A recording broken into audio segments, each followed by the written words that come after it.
এই কালকে আপনার শিডিউল ঘোষণা হয়েছে, আর আজকেই আপনার একজন প্রার্থীকে গুলি করা হয়েছে 8 নম্বরে, ঢাকার 8-এর মধ্যে, হাদি সাহেব, ইনসাফ পার্টির প্রার্থী বোধহয়।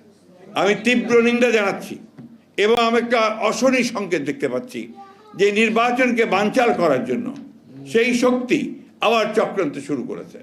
কিছুদিন আগে দেখেছেন যে আপনার চট্টগ্রামে এরশাদুল্লাহ সাহেব আমাদের একজন ক্যান্ডিডেটকে গুলি করেছিল।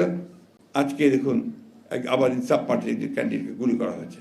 আমরা এর তীব্র নিন্দা জানাচ্ছি এবং অবিলম্বে প্রকৃত দোষীকে খুঁজে বের করে নিয়ে আইনের আয়তায় আনার জন্য দাবি জানাচ্ছি।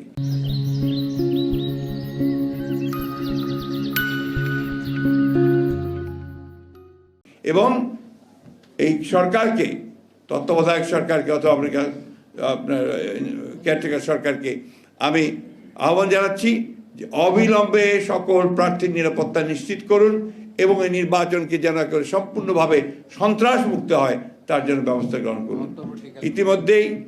ইতিমধ্যেই আপনার আমাদের পার্টির চেয়ারপারসন, অ্যাক্টিং চেয়ারম্যান, তিনি আগামীকাল এই ঘটনার প্রতিবাদে সারা দেশে বিক্ষোভের আহ্বান করেছেন।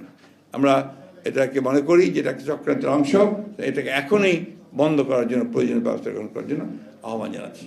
আমাকে আজকে এখানে এসে মৌলানা ভাসানীর উপরে কথা বলার সুযোগ দেওয়ার জন্য আমি আবারও আন্তরিকভাবে ধন্যবাদ জানাতে চাই বাবলু ভাইকে।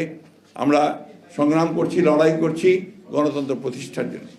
15 বছর একসাথে লড়াই করেছি, 16 বছর আমরা একসাথেই এখানে গণতন্ত্র প্রতিষ্ঠার সংগ্রাম করছি ইনশাআল্লাহ করব।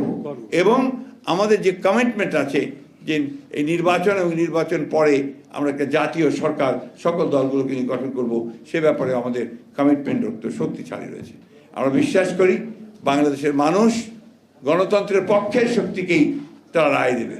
বাংলাদেশের মানুষ নিশ্চয়ই লিবারেল ডেমোক্রেসির পক্ষেই তাদের রায় দেবে। এখানে আমরা মনে করি যে সেই উগ্রতার কোনো স্থান নেই, উগ্রতার স্থান থাকবে।